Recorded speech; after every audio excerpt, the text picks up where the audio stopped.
जय माता दी, जय माता।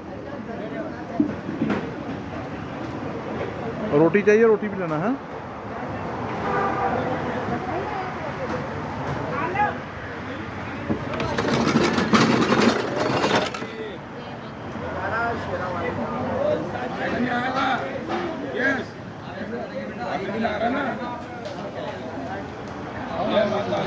खंडवा से आएगा नहीं आएगा। खंडवा मध्य प्रदेश से ये यात्री हैं।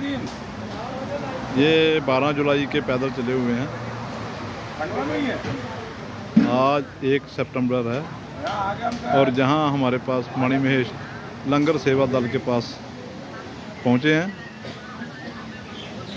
तो हमारा फर्ज बनता है इनकी सेवा करने का, इनको लंगर प्रसादा सिखाने का।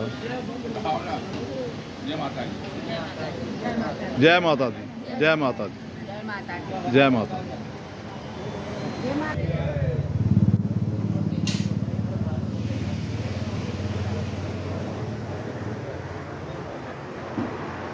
ये 12 जुलाई से पैदल चले हुए हैं एमपी खंडवा से और आज 1 सितंबर हुआ।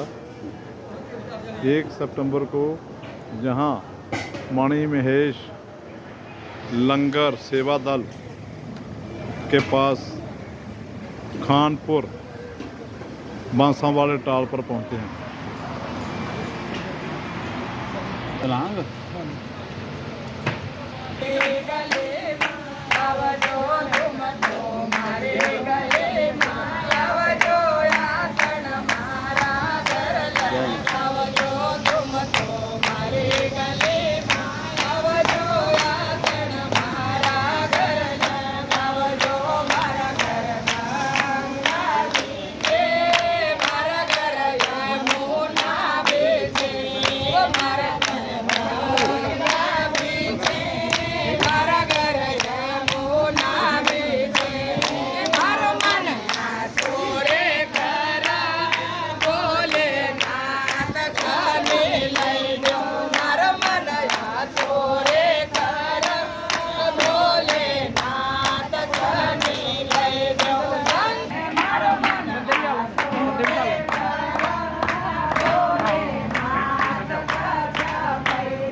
नहीं लिया यार तो